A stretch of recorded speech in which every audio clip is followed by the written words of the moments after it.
Hello every one, എല്ലാവർക്കും case ഇൻസൈറ്റ്സിൻ്റെ ഒരു പുതിയ വീഡിയോയിലേക്ക് സ്വാഗതം. നമ്മൾ ഭൂമിയെക്കുറിച്ചാണ് പഠിച്ചു വരുന്നത്. അപ്പോൾ കഴിഞ്ഞ ക്ലാസ്സിൽ തന്നെ നമ്മൾ ഭൂമിയുടെ ഈ ഒരു ആന്തരിക ഘടനയെക്കുറിച്ച് ഒരു ഇൻട്രൊഡക്ഷൻ നൽകിയിട്ടുണ്ടായിരുന്നു. അതിൽ നമ്മൾ പറഞ്ഞു ഭൂമിയുടെ ഏറ്റവും പുറമേയുള്ള ഭാഗത്തിനെയാണ് നമ്മൾ ക്രസ്റ്റ് എന്ന് വിളിക്കുന്നത്. അതായത് നമ്മുടെ ഉപരിതലമാണ്. അവിടെയാണ് നമുക്ക് ഈ ഒരു സമുദ്രവും നമ്മുടെ ഈ ഒരു നദികളും നമ്മുടെ ഈ ഒരു മലകളും ഒക്കെ കാണുന്നത്, നമ്മുടെ ഈ മണ്ണൊക്കെ കാണുന്നത് ഈ ഒരു ക്രസ്റ്റ് ഭാഗത്താണ്, അതായത് ഏറ്റവും മേലെയുള്ള ഭാഗം. അതിൻ്റെ അകത്തുള്ള ഭാഗത്തിനെയാണ് നമ്മൾ മാൻഡിൽ എന്ന് വിളിക്കുന്നത്. അപ്പോൾ മാൻഡിലിന് ശേഷം അകത്തുള്ള ഭാഗമാണ് കോറ് അല്ലെങ്കിൽ കാമ്പ് എന്ന് വിളിക്കുന്നത്. ആ ഒരു കോറിന് തന്നെ അകക്കാമ്പും പുറക്കാമ്പും ഉണ്ട്. ഇത് ഔട്ടർ കോറാണ്, അതായത് കാമ്പിൻ്റെ ഔട്ടർ കോറാണ് ഔട്ടർ കോർ. അപ്പോൾ ഇതിനെ പുറക്കാമ്പ് എന്ന് വിളിക്കാം. ഇത് ഇന്നർ കോറാണ്, ഇന്നർ കോർ അല്ലെങ്കിൽ അകക്കാമ്പ് എന്ന് വിളിക്കാൻ വേണ്ടി പറ്റും. അപ്പോൾ ഇങ്ങനെ 4 ഘടനയുണ്ടെന്ന് പറഞ്ഞു. അപ്പോൾ ഇതിനെക്കുറിച്ച് ഇനി വളരെ വിശദമായിട്ട് നമ്മൾ മനസ്സിലാക്കാൻ വേണ്ടി പോവുകയാണ്. അപ്പോൾ നിങ്ങളുടെ മനസ്സിലുണ്ടാകുന്ന ചോദ്യം എന്ന് വെച്ചാൽ എന്തിനാണ് നമ്മൾ ഇതൊക്കെ പഠിക്കുന്നത് എന്നുള്ളതാണ്. ഒരു പരീക്ഷയ്ക്ക് വേണ്ടി മാത്രമല്ല, എന്തിനാണ് ജോഗ്രഫിയിൽ ഇത് പഠിക്കുന്നത് എന്നുള്ളത്. ഇതൊക്കെ നമ്മൾ ആദ്യം തന്നെ ഡിസ്കസ് ചെയ്യാൻ വേണ്ടി പോകുന്നുണ്ട്. അപ്പോൾ നിങ്ങൾ ആദ്യമായിട്ടാണ് കേസ് ഇൻസൈറ്റ്സ് എന്ന ഈ ചാനൽ സന്ദർശിക്കുന്നതെങ്കിൽ തീർച്ചയായും സബ്സ്ക്രൈബ് ചെയ്യുക. കേസ് എക്സാമിനും മറ്റ് പരീക്ഷകൾക്കും വേണ്ടിയിട്ടുള്ള ക്ലാസ്സുകൾ നിങ്ങൾക്കിവിടെ ലഭിക്കുന്നതായിരിക്കും. അപ്പോൾ നമുക്ക് ഇന്നത്തെ ക്ലാസ്സിലേക്ക് പോകാം. അപ്പോൾ നമ്മുടെ മനസ്സിലുണ്ടാകുന്ന ആദ്യത്തെ ചോദ്യം, എന്തിനാണ് നമ്മൾ ഈ ഒരു ഭൂമിയുടെ ഇൻറ്റീരിയറിനെ കുറിച്ച് അല്ലെങ്കിൽ ഈ ഒരു ഭൂമിയുടെ അകം ഭാഗത്തെക്കുറിച്ച് പഠിക്കുന്നത് എന്നുള്ളതാണ്. അപ്പോൾ ഈ ഒരു ചോദ്യത്തിന് ഉത്തരം എന്ന് പറഞ്ഞു കഴിഞ്ഞാൽ നമ്മുടെ ഭൂമിയിൽ നടക്കുന്ന ഓരോ സംഭവങ്ങളും, ഉദാഹരണത്തിന് ഒരു ഭൂമികുലുക്കം ഉണ്ടാകുന്നു, ഭൂമികുലുക്കം അല്ലെങ്കിൽ എർത്ത് ക്വാക്ക് ഉണ്ടാകുന്നു. അപ്പോൾ ഈ ഒരു എർത്ത് ക്വാക്ക് ഉണ്ടാകുന്ന സമയത്ത് അല്ലെങ്കിൽ ഈ ഒരു ഭൂമി കുലുക്കം ഉണ്ടാകുന്ന സമയത്ത് അതെങ്ങനെയാണ് ഉണ്ടാകുന്നത്, അത് എവിടെയൊക്കെയാണ് ഉണ്ടാവാൻ സാധ്യതയുള്ളത്? അപ്പോൾ ഇത്തരത്തിൽ ഈ ഒരു ഭൂമി കുലുക്കം ഉണ്ടാകാൻ സാധ്യതയുള്ള സ്ഥലങ്ങൾ കണ്ടുപിടിച്ച് കഴിഞ്ഞാൽ മാത്രമേ ഈ ഒരു ഭൂമി കുലുക്കത്തിൽ തകരാത്ത ബിൽഡിങ്ങുകൾ നമുക്ക് ഇവിടെ ഉണ്ടാക്കാൻ പറ്റുള്ളൂ. ഇതുപോലെ തന്നെ സുനാമി, എങ്ങനെയാണ് സുനാമി ഉണ്ടാകുന്നത്? സുനാമി ഉണ്ടാവാൻ സാധ്യതയുള്ള സ്ഥലങ്ങൾ എവിടെയാണ്? എങ്കിൽ മാത്രമേ ആ ഒരു സുനാമി വന്നു കഴിഞ്ഞാലും തകരാൻ പറ്റാത്ത തരത്തിലുള്ള ബിൽഡിങ്ങുകൾ നമുക്ക് ഉണ്ടാക്കാൻ വേണ്ടി പറ്റുള്ളൂ. അപ്പോൾ മനുഷ്യൻ്റെ ജീവിതത്തിൽ ഭൂമിയിൽ നടക്കുന്ന ഓരോ സംഭവങ്ങൾക്കും ഓരോ പ്രത്യേകതകൾക്കും അതിൻ്റെതായ ഒരു പ്രാധാന്യമുണ്ട്. അഗ്നിപർവ്വത സ്ഫോടനങ്ങൾ, അപ്പോൾ ഇതൊക്കെ എങ്ങനെയാണ് നടക്കുന്നത്? നമുക്കറിയാം ഭൂമിയിൽ നടക്കുന്ന ചലനങ്ങളും ഭൂമിയിൽ നിന്ന് ലാവയൊക്കെ പുറത്തേക്ക് വരുമ്പോഴാണ് ഇത് നടക്കുന്നത്. അപ്പോൾ ഇതിൻ്റെയൊക്കെ കാരണങ്ങളെക്കുറിച്ച് നമ്മൾ മനസ്സിലാക്കുന്നത് ഈ ഒരു ഭൂമിയുടെ ഘടനയിൽ നിന്നൊക്കെയാണ്. അതുകൊണ്ട് തന്നെ ഭൂമിയുടെ ആന്തരിക ഘടനയെക്കുറിച്ച് മനസ്സിലാക്കേണ്ടത് വളരെ അത്യാവശ്യമാണ്. ഉദാഹരണത്തിന് ഹിമാലയത്തിൻ്റെ രൂപീകരണം തന്നെ ഉണ്ടാവാൻ കാരണം എന്താണ്? ഭൂമിയുടെ അകത്ത് നടക്കുന്ന പ്രോസസ്സാണ്, ടെക്ടോണിക് പ്ലേറ്റിൻ്റെ മൂവ്മെൻ്റ് ഒക്കെയാണ്. അപ്പോൾ ഇതൊക്കെ നമ്മൾ വിശദമായിട്ട് ഈ ഒരു ഭൂമിയുടെ ആന്തരിക ഘടന എന്ന് പറയുന്ന വിഷയത്തിൽ പഠിക്കുന്നതായിരിക്കും. അപ്പോൾ നമ്മൾ ഭൂമിയെക്കുറിച്ച് നോക്കുന്ന സമയത്ത് ഭൂമി, അതായത് ഭൂമിയുടെ ഷേപ്പൊക്കെ നമുക്കറിയാം. അപ്പോൾ നമ്മൾ വരയ്ക്കുന്ന സമയത്ത് ഒരു സ്പെരിക്കൽ ഷേപ്പിലൊക്കെ വരക്കും. അപ്പോൾ ഭൂമിയുടെ റേഡിയസ് എന്ന് പറഞ്ഞാൽ, അതായത് സെൻറ്ററിൽ നിന്നും ഉപരിതലത്തിലേക്കുള്ള ദൂരം, സെൻട്രൽ നിന്ന് റേഡിയസിലേക്ക് ഏകദേശം 6370 കിലോമീറ്റർ ആണ്. അപ്പോൾ ഈ ഒരു 6370 കിലോമീറ്റർ ഉപരിതലത്തിൽ നിന്ന് തുളച്ച് വന്നു കഴിഞ്ഞാൽ നമ്മൾ എവിടെ എത്തും? ഈ ഒരു ഭൂമിയുടെ സെൻറ്ററിലേക്ക് എത്തുന്നതായിരിക്കും. പക്ഷേ ഇങ്ങനെ ആർക്കെങ്കിലും വരാൻ വേണ്ടി പറ്റുമോ? പറ്റില്ല എന്നാണ് ഉത്തരം. എന്താണ് നമ്മൾ അടുത്തതായിട്ട് നോക്കും. അപ്പോൾ എങ്ങനെയാണ് നമുക്ക് ഈ ഭൂമിയുടെ ആന്തരിക ഘടനയെക്കുറിച്ച് അറിവ് കിട്ടുന്നത് എന്നുള്ളതാണ് വളരെ പ്രധാനപ്പെട്ടത്. അപ്പോൾ ഭൂമിയുടെ ആന്തരിക ഘടനയെക്കുറിച്ച് അറിവ് കിട്ടുന്നതിന് ഏറ്റവും എളുപ്പമുള്ള വഴി എന്ന് വെച്ചാൽ ഭൂമിയെ തുരക്കുക എന്നുള്ളതാണ്. ഒരു ഡ്രില്ല് ഉപയോഗിക്കുക, ഭൂമിയെ ഇങ്ങനെ തുരന്നു കൊണ്ടുപോകുക, എന്നിട്ട് ഭൂമിയുടെ അകത്ത് എന്തൊക്കെയാണ്, ഓരോ സ്ഥലത്തും എന്തൊക്കെയാണ് ഉള്ളതെന്ന് നോക്കുക. പക്ഷേ ഇത് എളുപ്പമാണോ? നമുക്കൊന്ന് നോക്കാം. ഇത് ഭൂമിയുടെ ആഴത്തിനനുസരിച്ച്, ഡെപ്തിനനുസരിച്ച് ടെമ്പറേച്ചർ, താപനിലയിൽ ഉണ്ടാകുന്ന വ്യത്യാസമാണ് കാണിക്കുന്നത്. അപ്പോൾ നമ്മൾ ഓൾറെഡി പറഞ്ഞിട്ടുണ്ടായിരുന്നു ഭൂമിയുടെ ഏറ്റവും സെൻറ്ററിലാണ് ഡെൻസിറ്റി ഏറ്റവും കൂടുതൽ എന്ന് പറഞ്ഞിട്ടുണ്ടായിരുന്നു. അപ്പോൾ ഇവിടെ തന്നെ ഏറ്റവും താപനില കൂടുതലുണ്ട്. അപ്പോൾ ഭൂമിയിൽ നിന്ന് ഉപരിതലത്തിൽ നിന്ന് താഴോട്ട് വരുന്ന സമയത്ത്, സെൻറ്ററിലേക്ക് വരുന്ന സമയത്ത് ടെമ്പറേച്ചർ കൂടുന്നുണ്ട്. അപ്പോൾ ഇത് നോക്കിക്കഴിഞ്ഞാൽ ഏകദേശം ഒരു 100 കിലോമീറ്റർ എത്തുമ്പോഴേ തന്നെ ഭൂമിയിലെ ടെമ്പറേച്ചർ നമുക്ക് നോക്കിക്കഴിഞ്ഞാൽ, അതായത് 1500 ഡിഗ്രി സെൽഷ്യസ് ടെമ്പറേച്ചർ ഒരു 100 കിലോമീറ്റർ എത്തുമ്പോഴത്തേക്ക്, ഭൂമിയുടെ സെൻറ്റർ എന്ന് വെച്ച് കഴിഞ്ഞാൽ ഉപരിതലത്തിൽ നിന്നും 6370 കിലോമീറ്റർ താഴ്ചയാണുള്ളത്. ഏകദേശം ഇവിടെ എത്തുമ്പോൾ തന്നെ, അതായത് ഏകദേശം ഇത്ര പോര ഒരു ദൂരം സഞ്ചരിക്കുമ്പോൾ തന്നെ, അല്ലെങ്കിൽ ഇത്ര പോര ദൂരം സഞ്ചരിക്കുമ്പോൾ തന്നെ, ഒരു 100 കിലോമീറ്റർ സഞ്ചരിക്കുമ്പോഴും തന്നെ, ഉപരിതലത്തിൽ നിന്നും 100 കിലോമീറ്റർ സഞ്ചരിക്കുമ്പോൾ തന്നെ എന്ത് സംഭവിക്കും? ടെമ്പറേച്ചർ 1500 ഡിഗ്രി സെൽഷ്യസ് ആവും. അതായത് ഇരുമ്പ് പോലും മെൽട്ട് ആവുന്നത് ഏകദേശം 700-800 ഡിഗ്രി സെൽഷ്യസിലാണ്. അപ്പോൾ എങ്ങനെയാണ് ഈ ഒരു 1500 ഡിഗ്രി സെൽഷ്യസിൽ നമുക്ക് പോകാൻ വേണ്ടി പറ്റുക? ഏത് വെച്ചിട്ടാണ് കുഴിക്കുക? ഇപ്പോൾ ഇതൊക്കെ പ്രശ്നങ്ങളുണ്ട്. അപ്പോൾ അപ്പോൾ നമ്മൾ നോക്കിക്കഴിഞ്ഞാൽ വളരെ ചെറിയ ഡെപ്തിൽ തന്നെ ഏകദേശം ഇത്ര പോരെ ഡെപ്ത് പോകുമ്പോൾ തന്നെ നമുക്ക് 500 ഡിഗ്രി സെൽഷ്യസ് കിട്ടും. ഇത് ഏകദേശം നോക്കിക്കഴിഞ്ഞാൽ ഒരു 25 കിലോമീറ്റർ ഒക്കെ നമുക്ക് വേണമെങ്കിൽ കരുതാൻ പറ്റും, ഒരു 20-25 കിലോമീറ്റർ. അപ്പോൾ നോക്കുമ്പോൾ തന്നെ 500 ഡിഗ്രി സെൽഷ്യസ് ടെമ്പറേച്ചർ. അപ്പോൾ കുഴിച്ച് നോക്കിയിട്ട് നമുക്ക് ഭൂമിയുടെ ആന്തരിക ഘടനയെക്കുറിച്ച് മനസ്സിലാക്കുക അത്ര സാധ്യമല്ല എന്ന് മനസ്സിലായി. അപ്പോൾ നമ്മുടെ ഏറ്റവും എളുപ്പ വഴി നമുക്കങ്ങ് ഒഴിവായി പോയി കഴിഞ്ഞു. ഇനി നമുക്ക് നോക്കാം എങ്ങനെയാണ് ഈ വിവരങ്ങൾ നമ്മൾ കളക്ട് ചെയ്യുന്നതെന്ന്. അപ്പോൾ ഭൂമിയെക്കുറിച്ച്, ഭൂമിയുടെ ആന്തരിക ഘടനയെക്കുറിച്ച് നമുക്ക് അറിവ് കിട്ടുന്നതിന് നമ്മൾ സോഴ്സസ് എന്നാണ് വിളിക്കുക. പ്രധാനമായിട്ടും 2 സോഴ്സുകളാണ്. ഒരു സോഴ്സ് എന്ന് വെച്ചാൽ ഡയറക്റ്റ് സോഴ്സ്, അതായത് നേരിട്ട് നമുക്ക് ആ ഒരു മെറ്റീരിയലിനെ കണ്ടുപിടിച്ച് അതിനെ പ്രത്യേകതകൾ നോക്കുന്നതിനെയാണ് നമ്മൾ ഡയറക്റ്റ് സോഴ്സ് എന്ന് വിളിക്കുന്നത്. അതിലൊന്ന് വെച്ചാൽ നമ്മൾ പറഞ്ഞു തന്നെ ഡിഗ്ഗിങ് ഓഫ് എർത്ത്, ഭൂമിയെ കുഴിച്ച് നോക്കുക എന്നുള്ളത്. അപ്പോൾ ഭൂമിയെ കുഴിച്ച് നോക്കുക പറഞ്ഞു കഴിഞ്ഞാൽ നമ്മുടെ ഭൂമി ഇതാണ്. അപ്പോൾ ഭൂമിയിൽ നമുക്ക് കിലോമീറ്ററുകളൊന്നും പോകുന്നില്ലെങ്കിലും കുറച്ചൊരു 10 കിലോമീറ്റർ വരെയൊക്കെ വേണമെങ്കിൽ ഭൂമിയെ കുഴിച്ചിട്ട് ഇവിടെ നിന്ന് ഓരോ ഡെപ്തിലും കിട്ടുന്ന മെറ്റീരിയൽ കളക്ട് ചെയ്ത് കല്ല് കിട്ടിയിട്ട് ആ കല്ലിനെ വേണമെങ്കിൽ നമുക്ക് അതിൻ്റെ മെറ്റീരിയൽ, അതിൽ എന്തൊക്കെ ലോഹങ്ങളുണ്ട്, അതിൻ്റെ പ്രത്യേകതകൾ എന്തൊക്കെയാണെന്നൊക്കെ നമുക്ക് നോക്കാൻ വേണ്ടി പറ്റും. അപ്പോൾ കുറച്ചൊരാഴം വരെ നമുക്ക് ഭൂമിയെ ഡിഗ് ചെയ്യാൻ പറ്റും, ചെയ്തിട്ടുമുണ്ട്. അതിനെക്കുറിച്ച് നമ്മൾ വിശദമായിട്ട് പഠിക്കുന്നത്. മറ്റൊന്നാണ് വോൾക്കാനിക് ഇറപ്ഷൻസ്, അതായത് അഗ്നിപർവ്വത സ്ഫോടനങ്ങൾ. അപ്പോൾ നമുക്കറിയാം ഈ ഒരു ഭൂമിയുടെ മേലെയുള്ള വെൻറ്റുകളാണ് അഗ്നിപർവ്വതങ്ങൾ എന്ന് പറയുന്നത്. അപ്പോൾ ഈ അഗ്നിപർവ്വതങ്ങൾ ഭൂമിയുടെ അകത്ത് നിന്നും എന്ത് വരുന്നുണ്ട്, ഈ ഒരു ലാവ വന്ന് അത് പുറത്തേക്ക് ഇങ്ങനെ വരുന്നുണ്ട്. അപ്പോൾ ഇങ്ങനെ പുറത്തേക്ക് ഒഴുകുന്ന സമയത്ത് എന്ത് സംഭവിക്കും, ഈ ഒരു വസ്തു നമുക്ക് കളക്ട് ചെയ്യാവുന്നതാണ്. അപ്പോൾ ഇത് കളക്ട് ചെയ്താൽ ഭൂമിയുടെ അകത്തു നിന്നാണല്ലോ വരുന്നത്. അപ്പോൾ ഈ അകത്തുനിന്ന് വരുന്ന സാധനത്തിനെ നമ്മൾ പരിശോധിച്ച് കഴിഞ്ഞാൽ നമുക്ക് ഭൂമിയുടെ അകത്ത് എന്തൊക്കെയുണ്ടെന്ന് മനസ്സിലാക്കാൻ വേണ്ടി പറ്റും. അപ്പോൾ നമുക്ക് നേരിട്ട് മനസ്സിലാക്കാൻ പറ്റുന്ന 2 വഴികളാണ് ഡയറക്റ്റ് സോഴ്സ് എന്ന് വിളിക്കുന്നത്. ഒന്ന് ഭൂമിയെ കുഴിച്ച് നോക്കിയിട്ട് അകത്തുള്ള മെറ്റീരിയൽ എടുത്തിട്ട് നോക്കുക എന്നുള്ളതാണ്.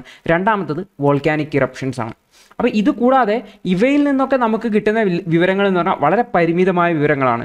ഭൂമിയുടെ ആന്തരിക ഘടനയെക്കുറിച്ച് നമ്മൾ വളരെ കൃത്യമായിട്ട് മനസ്സിലാക്കാൻ വേണ്ടി ശ്രമിക്കുന്നത് ഇൻഡയറക്റ്റ് സോഴ്സുകളിൽ നിന്നാണ്. അപ്പോൾ ഇൻഡയറക്റ്റ് സോഴ്സ് എന്ന് പറഞ്ഞാൽ നേരിട്ട് ലഭിക്കുന്ന വിവരങ്ങളല്ല, മറ്റ് പ്രതിഭാസങ്ങളാണ്. അപ്പോൾ ഉദാഹരണത്തിന് ഭൂകമ്പം. അപ്പോൾ ഭൂകമ്പം ഉണ്ടാകുന്ന സമയത്ത് ഭൂകമ്പം എല്ലാ സ്ഥലത്തും ഉണ്ടാകുന്നില്ല. ഉണ്ടാകുന്ന ചില സ്ഥലത്ത് വേഗത്തിൽ ഉണ്ടാകുന്ന, ചില സ്ഥലത്ത് കുറവാണ് ഉണ്ടാകുന്നത്. അപ്പോൾ ഇതിൻ്റെയൊക്കെ വ്യത്യാസത്തിൻ്റെ അടിസ്ഥാനത്തിൽ നമുക്ക് ഭൂകമ്പത്തിനെ അനലൈസ് ചെയ്തിട്ട് ചില സ്ഥലത്ത് ഭൂകമ്പം ഉണ്ടായിക്കഴിഞ്ഞാലും അതിൻ്റെ ഒരു പ്രതിഫലനം ഉണ്ടാവുകയില്ല. അതായത് ഭൂമിയുടെ അകത്ത് ഒരു ഭൂകമ്പത്തിനുള്ള സാധ്യത രൂപപ്പെട്ടാലും ഭൂമിയിലെ എല്ലാ സ്ഥലത്തും ഭൂകമ്പം സംഭവിക്കുന്നില്ല. അപ്പോൾ ഇതെങ്ങനെയാണ് സംഭവിക്കുന്നത്?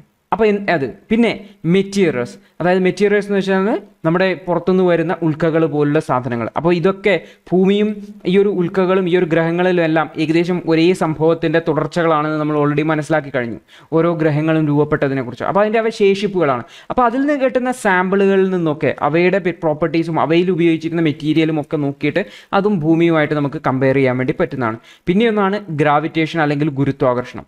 ഭൂമി എല്ലാ വസ്തുക്കളെയും ആകർഷിക്കുന്നുണ്ട്, അതായത് മാസമുള്ള എല്ലാ വസ്തുക്കളും ആകർഷിക്കുന്നതാണ് ഗുരുത്വാകർഷണ ബലം എന്ന് പറയുന്നത്. പക്ഷേ ഈ ഒരു ഗുരുത്വാകർഷണ ബലം പല സ്ഥലങ്ങളിലും ഭൂമിയിൽ പല തരത്തിലാണ്. കാരണം അത് അവിടുത്തെ ഭൂമിയുടെ മാസിനെ അനുസരിച്ചിരിക്കും. കാരണം ഗുരുത്വാകർഷണം മാസിനെ അടിസ്ഥാനമാക്കിയിട്ടാണ് ഇരിക്കുന്നത്, അല്ലെങ്കിൽ അവിടുത്തെ ഭൂമിയുടെ പിണ്ഡത്തെ അടിസ്ഥാനമാക്കിയിട്ട്. അപ്പോൾ അത് നമ്മൾ വിശദമായിട്ട് മനസ്സിലാക്കും. പിന്നെയുള്ളത് മാഗ്നറ്റിക് ഫീൽഡാണ്. ഭൂമിക്ക് സ്വന്തമായിട്ടൊരു മാഗ്നറ്റിക് ഫീൽഡ് ഉണ്ടെന്ന് നമുക്കറിയാം.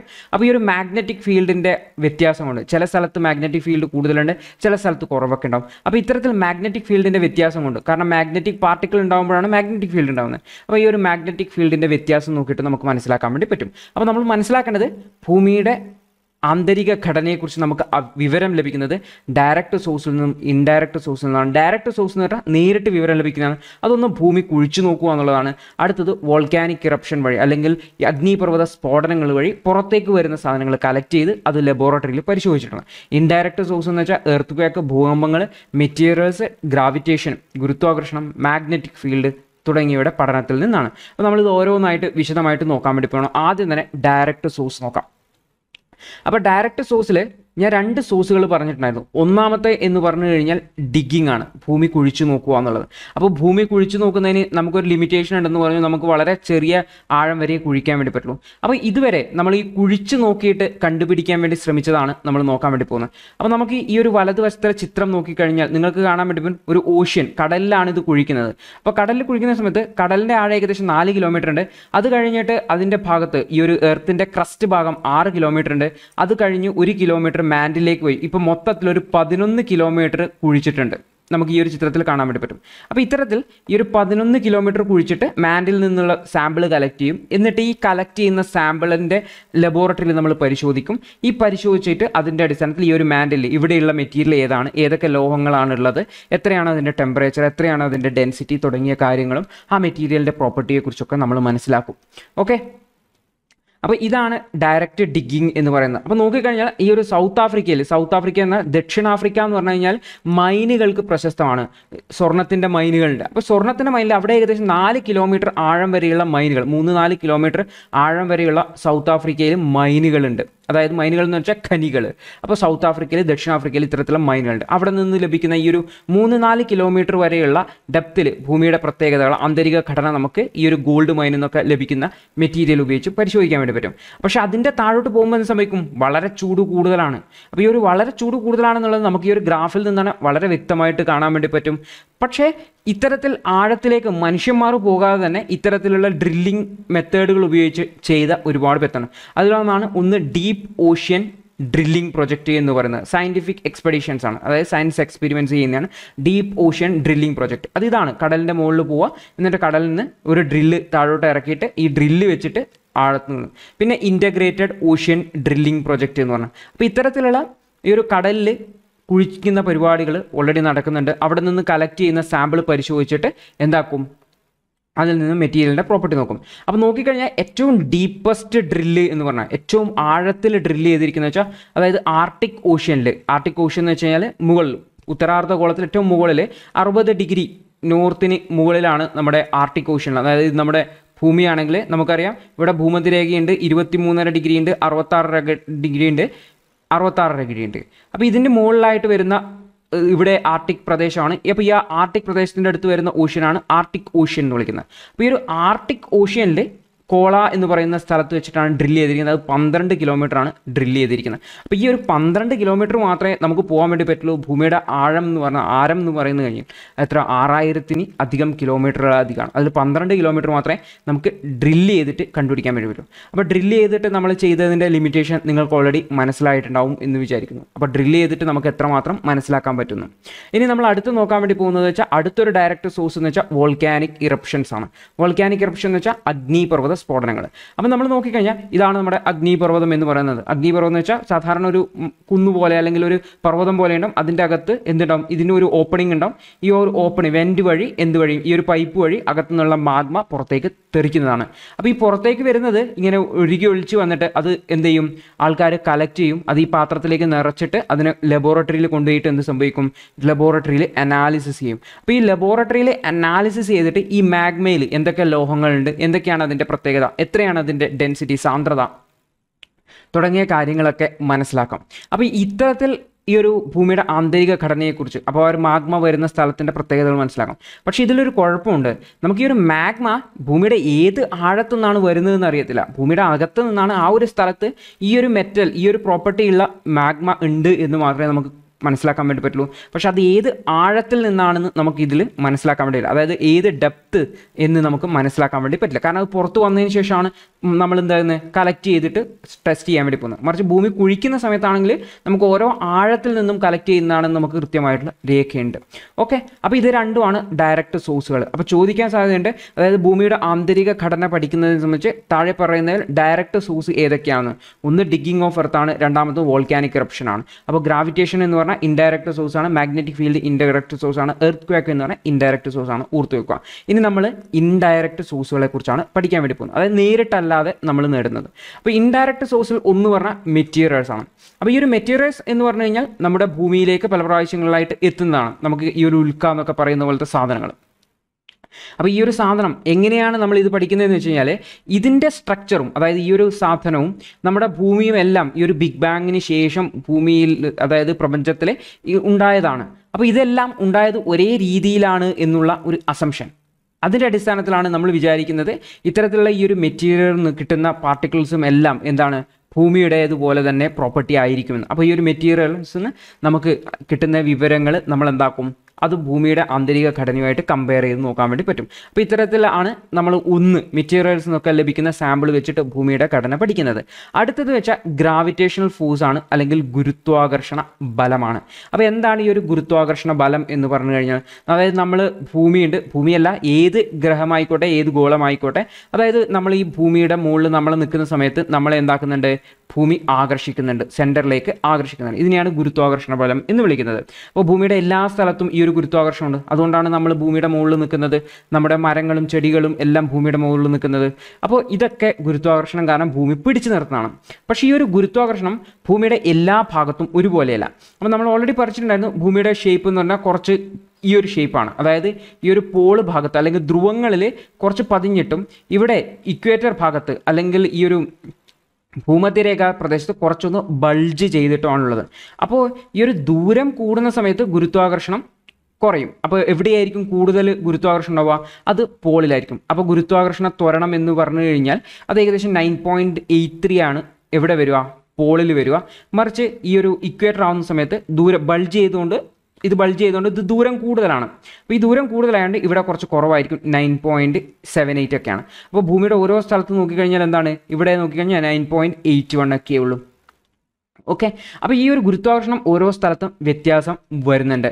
പക്ഷേ ഈ ഒരു ഗുരുത്വാകർഷണം വ്യത്യാസം വരുന്നത് ഈ ഒരു ദൂരത്തിനെ അനുസരിച്ച് മാത്രമല്ല, കാരണം ഭൂമിയുടെ മാസിനെയും കൂടെ അത് ഡിപ്പെൻഡ് ചെയ്യുന്നു, ഭൂമിയുടെ ഭാരത്തിനെ കുറിച്ചും ഡിപ്പെൻഡ് ചെയ്യുന്നുണ്ട്. അപ്പോൾ നമ്മൾ ഭൂമിയെ നോക്കുന്ന സമയത്ത് നമ്മൾ ഭൂമിയെ എപ്പോഴും വരക്കുക ഇത്തരത്തിലാണ്. ഇനി നമ്മൾ ഈ ഒരു ജിയോയിഡ് ഷേപ്പ് ആണെന്ന് പറഞ്ഞു കഴിഞ്ഞാൽ നമ്മൾ ഭൂമിയെ ഏകദേശം ഇതുപോലെ തന്നെ. എന്നാൽ ഭൂമിയുടെ ഷേപ്പ് ഇങ്ങനെയേ അല്ല. ഭൂമിയുടെ ഷേപ്പ് വളരെ വ്യത്യസ്തമായൊരു ഷേപ്പാണ് ഉണ്ടാവുക. അതായത് ഇങ്ങനെയൊക്കെയുള്ള ഒരു ഷേപ്പാണ് ഉണ്ടാവുക. അപ്പോൾ ഈ ഒരു ഇങ്ങനെയുള്ള ഷേപ്പുള്ള ഭൂമിയുടെ മേലെ വെള്ളവും ഒക്കെ നിറഞ്ഞിട്ടാണ് നമുക്കതൊരു സർക്കുലർ ഷേപ്പിൽ അല്ലെങ്കിൽ ഒരു സ്പിരിക്കൽ ഷേപ്പിലായിട്ട് അല്ലെങ്കിൽ ഒരു ജിയോയിഡ് ഷേപ്പായിട്ട് കാണുന്നത്. അപ്പോൾ നമ്മൾ അടുത്ത സ്ലൈഡിൽ ഭൂമിയുടെ യഥാർത്ഥ ഷേപ്പ് മനസ്സിലാക്കും. അപ്പോൾ ഇതിലെന്താ മനസ്സിലാക്കേണ്ടത്? ഭൂമിയുടെ ചില സ്ഥലത്ത് ഇത്തരത്തിലാണ് ഷേപ്പെങ്കിൽ ഇവിടെ മാസ് കുറച്ച് കൂടുതലുണ്ട്. അപ്പോൾ ഇവിടെ എന്ത് സംഭവിക്കുക? ഇവിടെ ഗുരുത്വാകർഷണം കുറച്ച് കൂടുതലായിരിക്കും. ഇവിടെ കുറച്ച് മാസ് കുറവുണ്ട്. അപ്പോൾ ഇവിടെ ഗുരുത്വാകർഷണം എന്തായിരിക്കും? കുറച്ച് കുറവായിരിക്കും. അപ്പോൾ ഈ ഭൂമിയുടെ മാസ് ഓരോ സ്ഥലത്തും ഈ ഒരു സെൻറ്ററിൽ നിന്നുള്ള അകലമാണ് പറയുന്നത്. ഈ ഒരു സെൻറ്ററിൽ നിന്ന് ഇവിടത്തേക്ക് പോകുമ്പോൾ ഇവിടെ ഒരുപാട് മാസ് ഉണ്ട്, എന്നാൽ ഈ ഒരു പോർഷനിൽ ചെറിയ മാസ് മാത്രമേ ഉള്ളൂ. അപ്പോൾ ഇത്തരത്തിൽ ഈ ഒരു പോർഷനിലേക്ക് എടുത്തു കഴിഞ്ഞാൽ ഇവിടെ ചെറിയ മാസ് മാത്രമേ ഉള്ളൂ, ഈ ഒരു പോർഷനിൽ ഒരുപാട് മാസ് ഉണ്ട് ഈ ഒരു പോർഷൻ എടുത്തു കഴിഞ്ഞാൽ. അപ്പോൾ ഈ ഒരു സ്ഥലത്തുള്ള ആൾക്ക് കൂടുതൽ ഗുരുത്വാകർഷണം ഉണ്ടാവും, ഈ ഒരു സ്ഥലത്തുള്ളവർക്ക് ഗുരുത്വാകർഷണം കുറവായിരിക്കും. അപ്പോൾ നമ്മൾ ഈ ഒരു ഗുരുത്വാകർഷണം കാൽക്കുലേറ്റ് ചെയ്യുന്നതും, അതായത് കാൽക്കുലേറ്റ് ചെയ്യുന്ന പറഞ്ഞാൽ ദൂരത്തിൻ്റെ അടിസ്ഥാനത്തിൽ ഇതുപോലെ കാൽക്കുലേറ്റ് ചെയ്തെടുക്കുന്നു, ആ ഒരു സ്ഥലത്തെ യഥാർത്ഥ ഗുരുത്വാകർഷണം അളക്കുകയും ചെയ്തു കഴിഞ്ഞാൽ ഒരു വ്യത്യാസം ഉണ്ടാവും. ഇതിനെയാണ് ഗ്രാവിറ്റേഷണൽ അനോമലി എന്ന് വിളിക്കുന്നത്. അതായത് ഗ്രാവിറ്റേഷണൽ അനോമലി എന്ന് പറഞ്ഞാൽ ഗ്രാവിറ്റേഷനിലുള്ള വ്യത്യാസം അല്ലെങ്കിൽ വ്യതിയാനം എന്നാണ് പറയുന്നത്. അപ്പോൾ ഗ്രാവിറ്റേഷണൽ അനോമലി എന്ന് പറഞ്ഞു കഴിഞ്ഞാൽ എന്താണ്?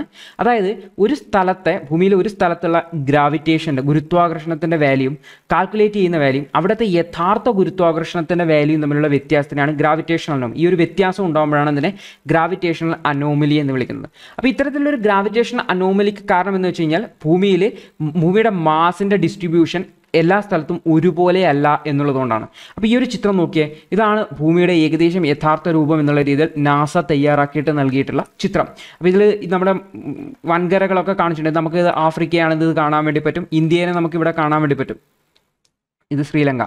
ഓക്കെ. അപ്പോൾ ഇവിടെ കാണാൻ വേണ്ടി പറ്റും നമ്മുടെ ഈ ആഫ്രിക്കയുടെ നമ്മുടെ മിഡിൽ ഈസ്റ്റൊക്കെ ഇവിടെ കാണാൻ വേണ്ടി പറ്റും. ഇവിടെ റഷ്യ ഇവിടെയുണ്ട്, ചൈനയൊക്കെ ഉണ്ട്.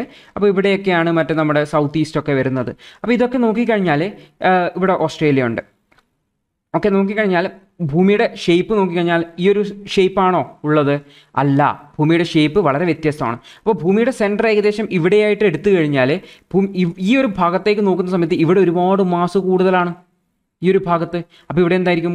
ഗുരുത്വാകർഷണം കൂടുതലാവും. അപ്പോൾ ഈ ഒരു സ്ഥലം നോക്കിക്കഴിഞ്ഞാൽ ഇവിടെ എന്താ ഒരു കുഴി പോലെയാണ് കാണുന്നത്. ഇവിടെ സ്ഥലത്ത് മാസ് കുറവാണ്, ഇത്രയും മാസ് കുറവല്ല ഇതിനെ കമ്പയർ ചെയ്യുന്ന സമയത്ത്, ഇത്രയും കുറവാണ്. അപ്പോൾ ഇവിടെ ഗുരുത്വാകർഷണം കുറവായിരിക്കും. അപ്പോൾ ഭൂമിയുടെ പല സ്ഥലങ്ങളും നോക്കിക്കഴിഞ്ഞാൽ നമ്മൾ കാൽക്കുലേറ്റ് ചെയ്തെടുക്കുന്നത്, അതായത് ഭൂമിയുടെ കാൽക്കുലേഷൻ വെച്ചിട്ട് നമ്മൾ റേഡിയസ് വെച്ചിട്ടാണ് ഭൂമിക്ക് ഒരൊറ്റ മാസ് മാത്രമേ ഉള്ളൂ എന്നുള്ള അസംഷനിലാണ് നമ്മൾ ഗുരുത്വാകർഷണം കാൽക്കുലേറ്റ് ചെയ്യുന്നത്. അപ്പോൾ ആ ഗുരുത്വാകർഷണം കാൽക്കുലേറ്റ് ചെയ്യുന്ന സമയത്ത് പല സ്ഥലങ്ങളിലും ഗുരുത്വാകർഷണം ഇവിടെ കാൽക്കുലേറ്റ് ചെയ്യുന്ന ഗുരുത്വാകർഷണം വ്യത്യസ്തമായിരിക്കും ആക്ച്വലി അനുഭവിക്കുന്ന ഗുരുത്വാകർഷണം. അപ്പോൾ ഈ ഒരു വ്യത്യാസത്തിനാണ് ഗ്രാവിറ്റേഷണൽ അനോമലി എന്ന് വിളിക്കുന്നത്. അപ്പോൾ ഈ ഒരു ഗ്രാവിറ്റേഷണൽ അനോമലി ഉണ്ടാകുന്ന സമയത്ത് നമുക്ക് എന്ത് മനസ്സിലാക്കാൻ വേണ്ടി പറ്റും? അവിടെ മാസ് കൂടുതലാണ്, അതായത് ഈ നമ്മൾ കാൽക്കുലേറ്റ് ചെയ്തതിനെക്കാട്ടിയും ഗുരുത്വാകർഷണം കൂടുതലാണെങ്കിൽ അതിൻ്റെ അർത്ഥം അവിടെ കൂടുതൽ മാസ് ഉണ്ട് എന്നുള്ളതാണ്. മാസ് കൂടുമ്പോൾ ഗുരുത്വാകർഷണ ബലം കൂടും. അപ്പോൾ അവിടെ മാസ് കുറവാണെങ്കിൽ എന്താണ്, അവിടെ ഗുരുത്വാകർഷണം കുറവായിരിക്കും. അപ്പോൾ നമുക്ക് ഭൂമിയുടെ മാസിൻ്റെ ഡിസ്ട്രിബ്യൂഷനെ കുറിച്ച് മനസ്സിലാക്കാൻ വേണ്ടി പറ്റും. അത്തരത്തിൽ ഭൂമിയുടെ മാസിൻ്റെ ഡിസ്ട്രിബ്യൂഷനെ കുറിച്ച് മനസ്സിലാക്കിയിട്ട് അതിൻ്റെ അടിസ്ഥാനത്തിൽ തയ്യാറാക്കിയിട്ടുള്ള ഭൂമിയുടെ ഷേപ്പാണ് ഇത്. കാരണം ഭൂമിയുടെ ഷേപ്പ് നമുക്ക് കാണാൻ വേണ്ടി പറ്റില്ല, കാരണം വെള്ളത്തിൻ്റെ അടിയിലാണുള്ളത്. അപ്പോൾ ഈ ഒരു കാൽക്കുലേഷൻ്റെ അടിസ്ഥാനത്തിൽ ഭൂമിയുടെ ഷേപ്പ് ഉണ്ടാക്കിയതാണ് ഇത്. അപ്പോൾ മനസ്സിലാക്കുക, ഈ ഒരു ഗ്രാവിറ്റേഷണൽ അനോമലി വെച്ചിട്ട്, ഈ ഒരു ഗ്രാവിറ്റേഷനിൽ ഉണ്ടാകുന്ന വ്യത്യാസം വെച്ചിട്ട് നമുക്ക് എന്താക്കാൻ വേണ്ടി പറ്റും, ഭൂമിയുടെ ഏകദേശം ഷേപ്പ് ഉണ്ടാക്കാൻ വേണ്ടി പറ്റും. അതിൽ തന്നെ ഭൂമിയുടെ മാസ് കൂടിയ സ്ഥലം ഏതൊക്കെയാണ് എന്നൊക്കെ കണ്ടുപിടിക്കാൻ വേണ്ടി പറ്റും. ഇതാണ് മറ്റൊരു ഇൻഡയറക്റ്റ് സോഴ്സ് എന്നുള്ളത്. അടുത്തതാണ് മാഗ്നറ്റിക് സർവേ എന്ന് പറയുന്നത്. മാഗ്നറ്റിക് സർവേ എന്ന് പറഞ്ഞു കഴിഞ്ഞാൽ കാന്തികം, അതായത് ഭൂമിയുടെ കാന്തിക ബലത്തെക്കുറിച്ചിട്ടുള്ള സർവേ ആണ്. ഭൂമിയുടെ കാന്തിക ബലത്തെക്കുറിച്ച് നമ്മളിപ്പോൾ ഗ്രാവിറ്റേഷനെ കുറിച്ച് പഠിച്ചു, അതുപോലെ തന്നെ ഭൂമിയുടെ കാന്തിക ബലം ത്തിനെക്കുറിച്ച് മനസ്സിലാക്കുന്നതാണ്. അപ്പോൾ ഇത് മാഗ്നറ്റിക് മെറ്റീരിയൽസ് കൂടുതലുണ്ടെങ്കിൽ എന്ത് സംഭവിക്കും, അവിടെ കൂടുതൽ മാഗ്നറ്റിക് ഫോഴ്സ് ഉണ്ടാവും. അപ്പോൾ ഈ ഒരു മാഗ്നറ്റിക് പാർട്ട്, മാഗ്നറ്റിക് എന്ന് വെച്ചാൽ അയൺ, നിക്കൽ, കൊബാൾട്ട് തുടങ്ങിയവയൊക്കെയാണ് ഈ ഒരു മാഗ്നറ്റിക് പ്രോപ്പർട്ടീസ് ഉള്ള മെറ്റീരിയൽസ്. ഇരുമ്പ്, അയൺ, നിക്കൽ, കൊബാൾട്ട് ഇതൊക്കെയാണ് ഈ ഒരു മാഗ്നറ്റിക് പ്രോപ്പർട്ടീസ് വരുന്ന മെറ്റീരിയൽ ഉള്ളത്. അപ്പോൾ ഇതിൻ്റെയൊക്കെ സാന്നിധ്യം നമുക്ക് ഉറപ്പുവരുത്താൻ വേണ്ടി പറ്റും. ഈ ഒരു മാഗ്നറ്റിക് മെറ്റീരിയൽ കൂടുതലാണ്, അവിടുത്തെ മാഗ്നറ്റിക് ഫോഴ്സ് കൂടുതലാണ്. അപ്പോൾ ഇതൊക്കെയാണ് നമ്മൾ ഈ ഒരു ഭൂമിയെക്കുറിച്ച് മനസ്സിലാക്കാൻ വേണ്ടിയിട്ട് ഉപയോഗിക്കുന്ന ഇൻഡയറക്റ്റ് സോഴ്സുകൾ എന്ന് പറഞ്ഞു കഴിഞ്ഞാൽ. അടുത്ത ഒരു പ്രധാനപ്പെട്ട ഇൻഡയറക്റ്റ് സോഴ്സാണ് സീസ്മിക് ആക്ടിവിറ്റി, അല്ലെങ്കിൽ ഭൂകമ്പങ്ങൾ, അല്ലെങ്കിൽ എർത്ത് ക്വാക്ക് എന്ന് വിളിക്കുന്നത്. അപ്പോൾ ഈ ഒരു എർത്ത് ക്വാക്ക് എങ്ങനെയാണ് നമ്മുടെ ഭൂമിയുടെ ആന്തരിക ഘടനയെക്കുറിച്ച് നമുക്ക് മനസ്സിലാക്കാൻ വേണ്ടി സഹായിക്കുന്നതെന്ന് നമുക്ക് വിശദമായിട്ട് തന്നെ പഠിക്കാനുണ്ട്. അപ്പോൾ അടുത്ത ക്ലാസ്സിൽ നമ്മൾ ആ ഒരു എർത്ത് ക്വാക്കിനെ കുറിച്ച് മാത്രമായിട്ട് പഠിക്കുന്നതായിരിക്കും. അപ്പോൾ നമ്മൾ ഇന്നത്തെ ക്ലാസ്സിൽ പഠിച്ചിരിക്കുന്നത് അതായത് ഡയറക്റ്റ് സോഴ്സുകളെക്കുറിച്ചും ഇൻഡയറക്റ്റ് സോഴ്സുകളെക്കുറിച്ചാണ്. അപ്പോൾ ഡയറക്റ്റ് സോഴ്സ് രണ്ടെണ്ണമാണ് ഭൂമിയുടെ ആന്തരിക ഘടനയെക്കുറിച്ച് പഠിക്കുന്നതിന് വേണ്ടിയിട്ട്. അതിൽ ഒന്നാണ് ഡിഗ് ചെയ്യുക എന്നുള്ളത്. അപ്പോൾ വിവിധ ഡിഗ് ചെയ്ത് ഭൂമിയെ കുഴിച്ചിട്ടുള്ള പല കേസുകളും നമ്മൾ ഓൾറെഡി പഠിച്ചു കഴിഞ്ഞു. അടുത്ത പ്രധാനപ്പെട്ട കേസ് എന്ന് പറഞ്ഞു കഴിഞ്ഞാൽ അതായത് വോൾക്കാനിക് ഇറപ്ഷൻസ് ആണ്. അപ്പോൾ ഭൂമിയുടെ ഈ ഒരു അഗ്നിപർവ്വത സ്ഫോടനങ്ങളിൽ നിന്ന് കളിക്കുന്ന സാമ്പിൾ ഉപയോഗിച്ച് നമുക്ക് ഭൂമിയുടെ അകത്തെക്കുറിച്ച് മനസ്സിലാക്കാൻ വേണ്ടി പറ്റും. പിന്നെയുള്ളത് ഇൻഡയറക്റ്റ് സോഴ്സുകളാണ്. ഇൻഡയറക്റ്റ് സോഴ്സുകളിൽ നമ്മൾ മെറ്റീറൈറ്റിനെ കുറിച്ച് പഠിച്ചു, മെറ്റീരിയൽസിനെ കുറിച്ച് പഠിച്ചു. അതുകൂടാതെ ഈ ഒരു ഗ്രാവിറ്റേഷണൽ അനോമലീസ് പഠിച്ചു, ഗ്രാവിറ്റേഷനിൽ ഉണ്ടാകുന്ന വ്യത്യാസത്തെക്കുറിച്ച് നമ്മൾ മനസ്സിലാക്കി. അതുപോലെ മാഗ്നറ്റിക് പ്രോപ്പർട്ടീസിൽ ഉണ്ടാകുന്ന വ്യത്യാസത്തെക്കുറിച്ച് മനസ്സിലാക്കി. അതിൽ നിന്നും നമുക്ക് ഭൂമിയുടെ ആന്തരിക ഘടനയെക്കുറിച്ച് മനസ്സിലാക്കാമെന്ന് മനസ്സിലാക്കി. അവസാനമായിട്ട് നമ്മൾ മനസ്സിലാക്കിയത് അതായത് എർത്ത് ക്വാക്ക്, ഭൂകമ്പങ്ങളിൽ നിന്ന് മനസ്സിലാക്കാൻ വേണ്ടി പറ്റുന്നു. പക്ഷേ ഭൂകമ്പങ്ങളിൽ നിന്ന് എങ്ങനെയാണ് മനസ്സിലാക്കുന്നതെന്ന് നമ്മൾ വിശദമായിട്ട് അടുത്ത ക്ലാസ്സിൽ പഠിക്കുന്നതായിരിക്കും. അത് കുറച്ച് ഡീറ്റെയിൽ ആയിട്ട് തന്നെ പഠിക്കാനുള്ളതാണ്. അപ്പോൾ ഈ ഒരു ക്ലാസ് ഇവിടെ വൈൻഡപ്പ് ചെയ്യുകയാണ്. നിങ്ങൾക്ക് ഈ ഒരു ക്ലാസ് ഇഷ്ടപ്പെട്ടുവെങ്കിൽ തീർച്ചയായും ലൈക്ക് ചെയ്യുക. നിങ്ങളുടെ അഭിപ്രായം താഴെ കമൻറ്റായി രേഖപ്പെടുത്തുക. നിങ്ങളുടെ സുഹൃത്തുക്കളിലേക്ക് ഈ ഒരു വീഡിയോ പരമാവധി എത്തിക്കുക കൂടി ചെയ്യുക. അപ്പോൾ ഈ ഒരു ക്ലാസ് ഇഷ്ടപ്പെട്ടു എന്ന് മനസ്സിലായി വിചാരിക്കുന്നു. അപ്പോൾ നമുക്ക് അടുത്തൊരു ക്ലാസ്സിൽ കാണാം. അതുവരെ good bye, all the best.